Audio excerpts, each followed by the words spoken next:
My name is Alicia Canter and we're photographing graphic shapes for this month's Camera Club assignment.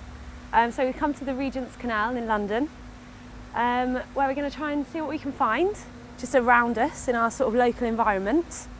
And I think we found something already. So we found the gasometer, which is really good because it's got some really good shapes inside it. It's nice for these images to have a lot of symmetry in them. It's really lucky with the weather today as well because the sky obviously stands out quite a lot. Yeah, that's pretty cool. So we move along to like the middle. Yeah, because we're on the canal here, there's some nice reflections with that water. We're just looking for lots of lines. So it's quite good here because there's also these trees that are sort of hanging over the branches. So as you're sort of looking up and getting a nice vertical line, with the gasometer you can add the element of kind of nature.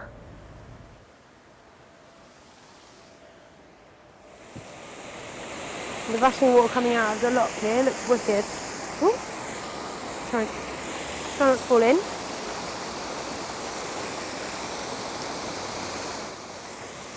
So it's using quite a fast shutter speed.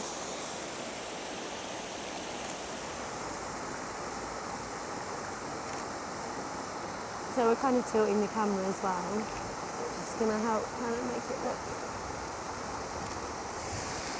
quite abstractive. Yeah, I don't think there's much else we can do here. Should we go back to that bridge?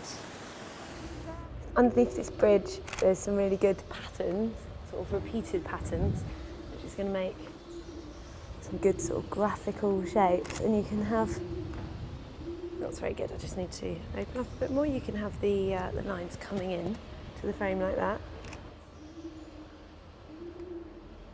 Almost kind of black and white here. So what I'm trying to shoot here is all of the pieces of metal underneath the bridge and just make them look a bit abstract again. I'm using the parallel lines within the frame.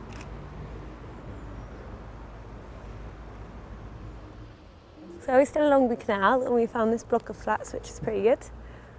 It's nice and tall, which we like. And we can sort of make it look like it's floating in the sky. Hope nobody sticks their heads out. So if we go even closer, we can make it look like the biggest block of flats in the world. We're getting a bit of sort of a bend from the zoom lens, but to try and just work with that. It's better to use just a standard lens if you have one. That's great. You can get some really good shapes here. We're getting lots of nice lines coming into the shots. It's good to take pictures from angles that you don't normally look at things from.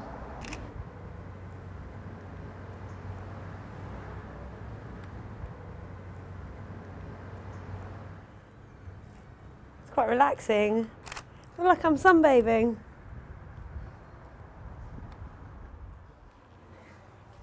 What we're doing here is using the corner as sort of like a pivotal point in the frame. So that's on 11 at 3/20th of shutter speed. What you might want to do with stuff like this, because it's so contrasty, because of the shadows, turn it into black and white. So I really like the lines of these railings. It's also good to use two. Here we're using sort of two railings and a wall to bring us to a vanishing point at the end. So the two sort of subjects at the sides can meet in the middle and you can't really see beyond it. Other things you can use like walls of buildings, looking down streets. Here we go, that's the last shot. Very nice.